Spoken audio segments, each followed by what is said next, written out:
Welcome everybody. Let's talk about it. This is chapter 2, part 2. We're now going to talk about my adult life being visually impaired. So I discussed with you guys how it was being a kid. Now we're going to talk about when I moved out and on and on. So when I first moved out, it was a friend that I went to high school with, and her sister was like, hey, I'm charging such and such, and do you want to do this? Sure. It was totally cool. At the time, I was going to Trade Tech, so I would catch that good old bus on Washington. Don't remember the name of the number of the bus, but I was there almost a year, and it was pretty cool. Like, that was the first time I actually moved out. I was 19 years old. I was there almost a good year, and then they were selling the building, so we had to leave. So I have lived on my own at a young age. After that, I went back home, went to Texas to visit my best friend. There was a lot going on. And then I stayed with one of my other friends that's like a cousin to me, and you know who you are. And then it was a lot of other stuff going on that was very emotional going on in my family. And so I moved back home. So after that time, you know, I'm in school, I'm working. I started working for the school district. And how I started working for the school district, my mom had worked there for 20 some odd years. When she was pregnant with me, she was working at that school. And I would go all the time to go help my mom. And the principal was like, hey, Nikki, you know, do you want to work here? I was like, yeah. So I put in an application. I was in Texas at the time. I was 19. And they called me, was like, hey, come do your fingerprint. Oh my God, I'm really about to work for the Los Angeles Unified School District. Like, this is amazing. Me, 19. At the time, all you needed was 12 credits or something like that. So it was real interesting. Going to college, it was something very different. Very, very, very different. But I will say, I needed a lot of help. It was not like high school. You was pretty much on your own. They tossed you out of high school and threw you in something else. But with my personality, I was like, I have to communicate with people. So I found a lot of people that was able to help me, and the center there was able to help me. So, and friends at that time really helped me as well. So I was doing pretty good, 19, 20, 21, still at Trade Tech. I was catching a bus. I wasn't using a cane at the time, and it was going pretty good. And then from then, it was like, okay, this schooling is I kind of needed more help, and I really wasn't getting it, so I quit. I'm not going to lie. But I continued to do work for the school district. I did that for 7 years. I did it for 7 years, and I loved it. Working with kids is my passion. People that know me, I love working with kids. But in the meantime, while I was still doing all of that, before I actually quit and after I quit, I ended up moving with a close friend. And she's pretty much like friends with her family. Her mom and my aunt were like best friends. So we moved together for 5 years. Let me tell y'all.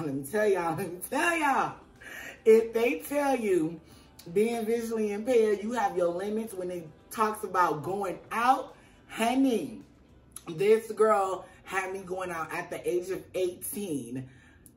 I could see better then than what I could see now, but people wouldn't even believe it if I say like, hey, I'm visually impaired. They're like, oh, shut up. Like, no, you know, I'm like, no, for real, yes, I am. We would be so lit. I can say from 18 maybe to 26, we will go out. Being visually impaired, wearing heels, okay? Being a little bit intoxicated, and having all these different lights, a hot mess. But I can say I have never fell in heels. I can witness and say I've never fell in heels before. But when I say I lived my 20s, I lived my 20s all up and through LA. I enjoyed myself. I thank God for the people I was around, because that was definitely an experience. And somebody that's visually impaired or blind, if they feel like they cannot go out and still have fun, all you need is that music. And if you got real friends and real family around you, they not gonna let nothing happen to you. I would get lit. I'm not gonna lie. I would definitely get lit. I wasn't looking for nobody. I love music. I would wear heels all the time. We will pregame before we get to the club. I wasn't driving, so I can stay drunk. You know what I mean? So I really enjoyed it. Like, though my 20 years, it was amazing. It was definitely amazing. And then getting a little older, we went our separate ways. We're still good. That's still my road dog, and she knows she is. And, you know, it was just like, what do we do now, you know? So I ended up moving, to skip a lot of stuff, we ended up moving to Vegas. Me and my mom and my cousin, we moved to Vegas, and everything was still cool. 3 years later, these eyes start acting kind of funny. Now, I've been to all different kind of doctors. They telling me, some doctor told me to get on high blood pressure medicine. Some was like, I just don't know what to tell you. My eyes are getting blurry. My eyes are getting blurry. I gotta get a cane. My fiance said, babe, I don't trust how people drive out here. My mom was very, you know, worried about me. And so I'm like, okay, I gotta get a cane in Vegas. I'm not used to this.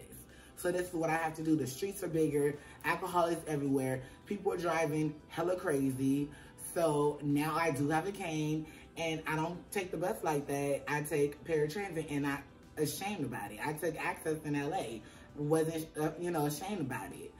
But just to sum all this up, I want to tell y'all, living the adult life, being visually impaired and having fun, you can still do it, okay? Go have fun.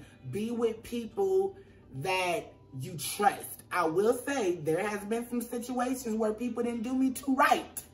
You know what I mean? But I lived on, I forgave, and I moved on. But that's their situation that they got to deal with. At the end of the day, I appreciate the people that's around me, that helps me, that supports me. Like the young lady that is helping me do this video at the moment. And you will see a picture of her later. Yes, I did just do that to you, honey. But other than that, guys, I just want you guys to know that